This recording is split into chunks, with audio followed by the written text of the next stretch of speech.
Hello, did you know that there are 7 virtually unknown hidden signs of trauma? Now, this isn't commonly understood because modern medicine doesn't recognize the psychological impacts of past experience on what you're experiencing physically now. But in my book, free to download, I'll include the link in the description, Hidden Trauma, I go into some of the really uncommon signs that your body may be finding difficulty in processing emotionally the things that have happened to you. And what this does, as I explained in my first 2 videos, is it sets your nervous system on high alert, which makes it less able to deal with current stresses in your life. Okay, so what are the hidden signs that I have seen over and over again in the people I work with, and indeed myself? Well, the first thing is a history of sensitivity to noise, light, smells, and generally any sensory information which overloads the system. Now, of course, there's lots of overlaps here with neurodiversity, but assuming that that's been ruled out or it's a minor neurodiversity, then we can honestly say that there's something going on in the nervous system which is impacting your ability to regulate your nervous system. And how might that play out? Well, number 2 is childhood illnesses, all the chronic, long term, repeating incidences of, say, ear, nose, and throat infections, particularly tonsillitis. That's a real red flag when I'm working with people if I see a history of tonsillitis. It might also be skin issues, eczema, psoriasis, gut issues of sensitive digestion or difficulty digesting certain foods. That brings me on to number 3, which is even as an adult, you may find that you're sensitive to things that most people can tolerate easily.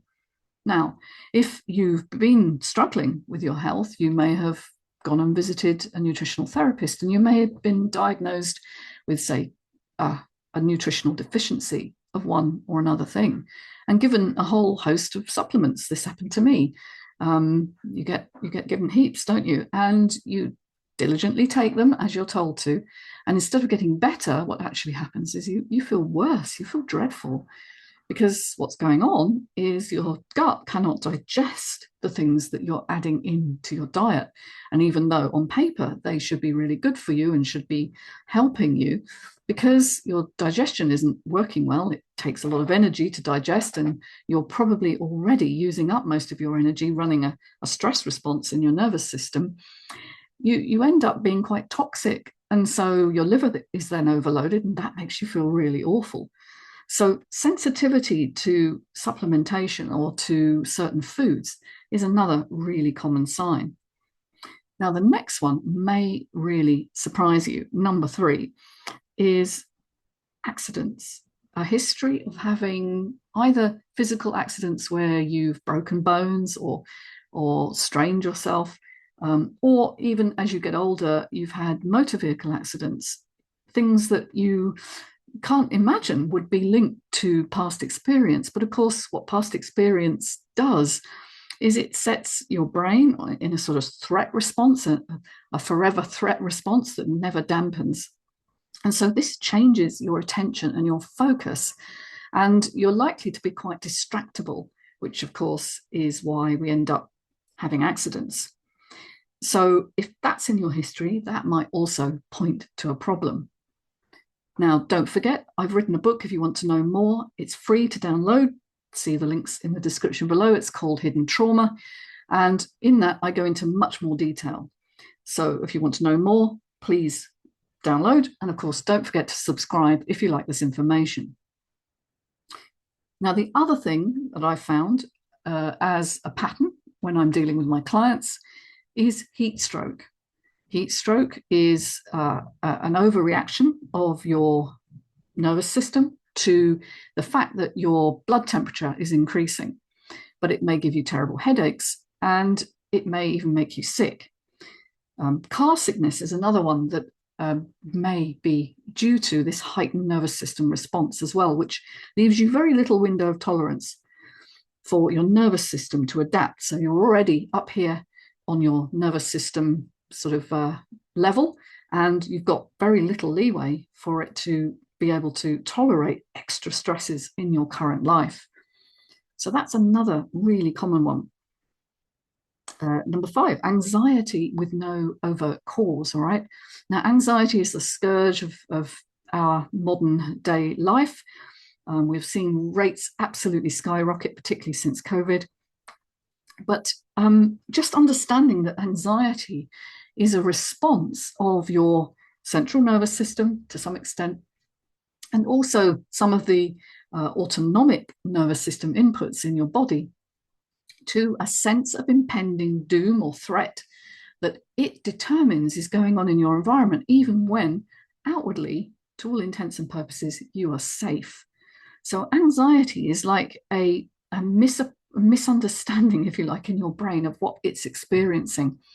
And unfortunately, it becomes a bit of a pattern and a bit of a well-trodden path in your nervous system, so that even moderate stresses can tip you over into anxiety. Now, if you've gone to have that looked at, you might have been diagnosed with generalized anxiety disorder or other forms of anxiety. You may even have been prescribed tablets to try and calm that system by improving your serotonin. But unfortunately, very few doctors understand the impact of past experience on setting the tone of your nervous system. And what we found is you go far quicker into fight and flight, that sympathetic drive of anxiety, and less often into rest and digest, which is the calming system. And because doctors don't understand the impact of past emotional experience and why it landscapes your nervous system for this over responsiveness, then it's never tackled. And so you may end up on antidepressants or anxiety meds for the rest of your life without really looking at the root causes. And that's why I wrote the book. It's why I do what I do. Number 6, bullying. Here's a very interesting one. Now, as children, particularly if you're sensitive, you're often marked out as being different by other people, by other children. And that can set you up for systematic attack or bullying by other more dominant individuals who kind of see you as vulnerable. And sadly, that may not always end when you leave school. Sometimes it carries on into college or even into jobs where you'll experience harassment or bullying of one form or another, even though you do your very, very best to always be, obliging to everyone. People will be drawn to you because you have an underlying imbalance in your nervous system, which seems to set you apart from others. And it does indeed make you rather vulnerable to these kinds of attacks and stresses. A lot of my clients have experienced this not once, not twice, but more than 3 or 4 times in different jobs with different people. It's as if there's a pattern that they're attracting. And my final one is really interesting. And this is to do with experiencing incidents of self-sabotage. All right. So you want that job, you want that relationship, you want to be earning well for what you do, but there's something in you that seems to undermine that. You bow out before you've completed things. Maybe you upset others even though you try not to. It's kind of a self-sabotaging mechanism because the body doesn't feel safe. It doesn't feel safe in any aspect of your life, and so it will draw back at just the point when you need to reach forward for the challenge that's come before you, whether that's applying for the job or interviewing or having a date or whatever it is.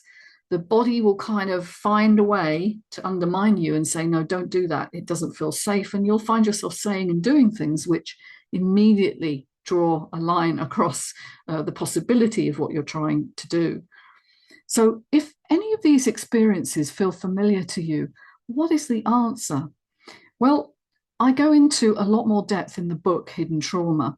It's free. It's as an ebook. You can download it today. I talk about ways in which the body needs to feel grounded and safe. And I also go into a lot more detail about the autonomic nervous system that controls this whole process. So, look, if any of this sounds interesting to you, please subscribe, please download the book. And you can find me, Patricia Warby, PhD, on alchemytherapies.co.uk. And I'll look forward to hearing from you and reading all your comments. Thank you so much. Bye bye.